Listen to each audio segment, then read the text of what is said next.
La niña del llanto.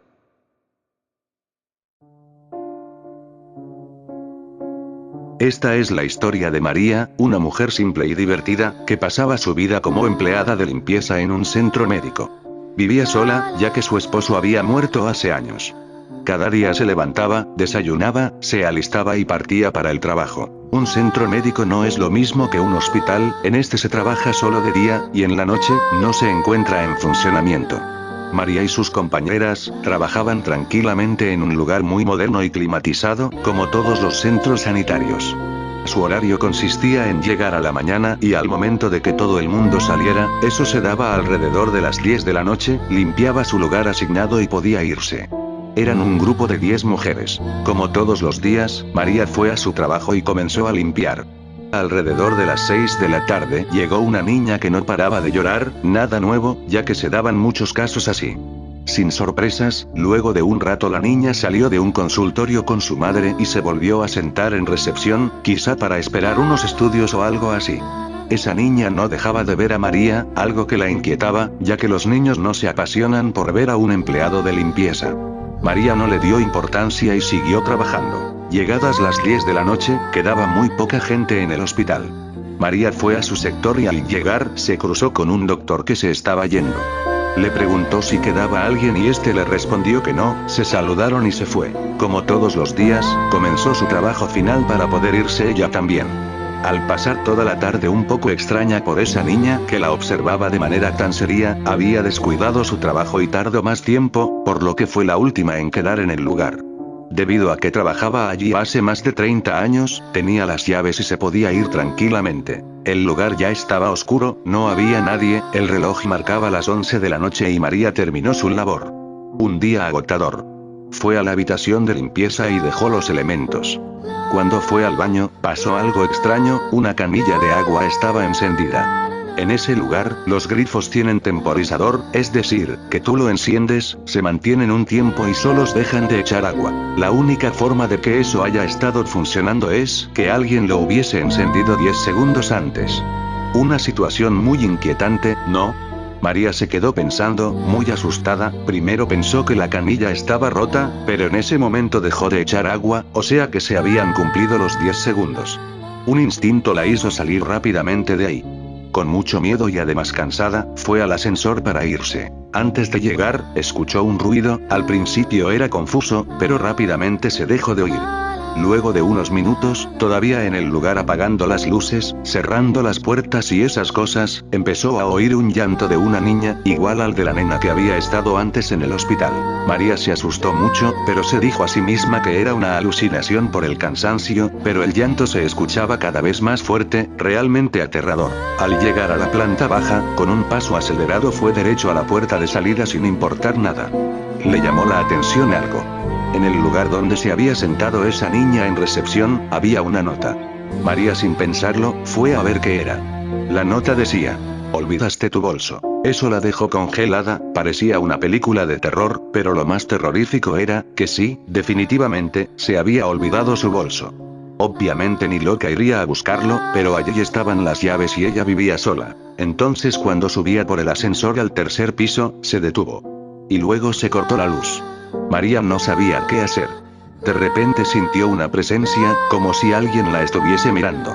Antes de que se pudiera mover, se escuchó el llanto de la niña nuevamente. Se encendió la luz, y María con los ojos cerrados, los abrió lentamente. No había nadie en el ascensor, pero cuando miró el espejo, vio una niña vestida de blanco detrás de ella.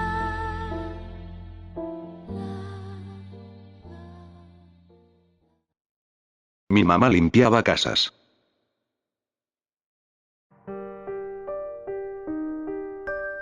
A mediados de los años 80, mi madre era una limpiadora de casas en España. Ella limpiaba casas en las zonas suburbanas y a veces en regiones rurales, vivíamos cerca de las dos. Dejaba tarjetas de visita en las tiendas locales y consiguió la mayor parte de su negocio de esta manera, en otros casos, a través de referencias, de boca en boca. Un día recibió una llamada de una señora que parecía que estaba en torno a los 60 años, preguntando a mamá si podría limpiar su antigua casa de labranza. Ella hizo un montón de exigencias extrañas. Por lo general prefería conocer a sus clientes en persona antes de trabajar para ellos. En este caso, la mujer que habló no quiso hacer reunión alguna antes y le dijo que iba a dejar las llaves debajo del tapete que estaba enfrente de la puerta. Mamá estuvo de acuerdo, principalmente porque la señora era muy obviamente rica y ofrecía pagar a mamá sustancialmente más de lo que razonablemente cabría esperar. Mi mamá colgó el teléfono murmurando: ¿qué se le va a hacer? Trabajo es trabajo. Ella fue a la casa un lunes por la mañana y me dijo que de principio se sintió nerviosa por el largo trayecto de entrada a la propiedad. La casa estaba, a saber, en una gran propiedad al fondo de una región boscosa. Llegando encontró las llaves debajo del tapete como se había acordado y comenzó a limpiar. Habiendo transcurrido aproximadamente una hora de la limpieza, ella escuchó la puerta trasera cerrarse. Evidentemente se le había dicho que nadie iba a estar en casa, por lo que de inmediato se sintió insegura. Por un momento se quedó paralizada en la cocina, según recordaba por un espacio de 3 a 4 minutos. Se asomó por la ventana solo para constatar que no había ningún otro carro además del de ella en la periferia de la casa. Quería salir de inmediato, pero aún tenía 2 habitaciones por limpiar, que tanto eran 2 dormitorios más. Todo transcurrió con tranquilidad y ella no oyó nada más. Decidió que tal vez no era nada, o quizás algo se había caído y que no era una puerta lo que oyó antes. Después de todo, caminó por el pasillo y entró en el último dormitorio. Sobre la cama habían numerosas fotos en blanco y negro. Igual que en las paredes.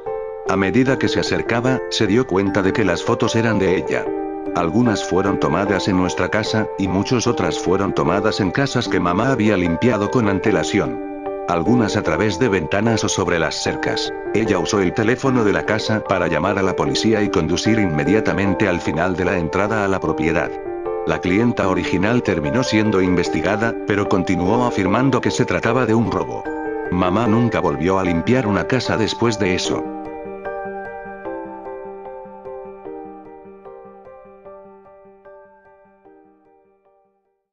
Sensaciones. Sensaciones, todos las tenemos, algunas buenas, otras malas. Pero hoy les contaré de una muy común, muchos de seguro la habrán sentido. Por ejemplo, al ver a un niño rascándose la cabeza o que saben que tiene piojos, ¿no les comienza a picar a ustedes? A mí me pasó algo parecido, ahora les contaré. Miércoles por la tarde, todos los miércoles voy a casa de mi abuelo para poder librarme del infierno de mi hogar y poder respirar tranquilo. Eran las 4 de la tarde, decidí ir y darme un baño. Preparé el agua caliente y entré en la ducha, una gran sorpresa. Me llevé al ver pequeños gusanos en las paredes, eran pequeños, pero eran muchos, me provocaban cierta repugnancia, y comencé a tener esa sensación al verlos pegados en las húmedas paredes, comencé a sentirlos caminar por las piernas, comencé a desesperarme. No sabía qué hacer, podía sentirlos, golpeaba mi piel pero, no había nada. Intenté salir del baño, la puerta estaba cerrada y mi abuelo siempre tomaba unas pastillas para poder dormirse, no podía salir, decidí limpiar la ducha pero, no había nada. Estaba totalmente limpia, pero como no podía pasar eso, pensé que solo era mi imaginación, entonces me volví a meter a la ducha. Demonios, otra vez estaban allí, pero como no podía era mi imaginación o que era me estaba volviendo loco, no puede ser. Sentí uno grande, me envolvía la pierna pero, esta vez, era real. Estaba ahí envuelto en mi pierna, comencé a golpearlo, no me soltaba, en mi otra pierna había otro gusano, era totalmente asqueroso, no podía soportar, me mordió, tenían dientes, el dolor era insoportable, comenzó a intentar ingresar a mi pierna, mierda, se estaba metiendo dentro mío, no podía quitarlos, resbalé y me caí, quedé acostado mirando hacia arriba y, había uno en el techo, este cayó en mi cara lastimándola totalmente, después no recuerdo nada. Solo a mi madre en el hospital le pregunté qué pasó y me dijo que me habían encontrado tirado en la ducha con arañazos en las piernas y con varias perforaciones, que me lastimé a mí mismo. Imposible. Le dije, no soy idiota, no me lastimaría a mí mismo, fueron ellos esas malditas lombrices. ¿Qué lombrices?, dijo mi madre. Las de la ducha, le respondí, me atacaron, ellas me hicieron eso, pero hijo, no había nada allí, solamente tú, además la casa de tu abuelo no tiene humedad, está en buenas condiciones y esos gusanos no aparecen en el baño, quizá lo imaginaste. Mi madre me quiso hacer dar cuenta de eso, pero no era verdad, me mantenía firme pero no me creyeron, era imposible, finalmente me rendí y solo me recuperé. Estuve un par de semanas y salí, volví a la casa de mi abuelo pero no me quise duchar aunque entré no había nada, no lo sé creo que era el miedo a ocurriera otra vez, revisé la ducha y no había nada entonces solo me fui a recostar en la habitación. No me duchaba en casa de mi abuelo solo en la mía, al rato escuché un grito, me levanté y salió mi hermano del baño gritando. Santi hay gusanos en el baño.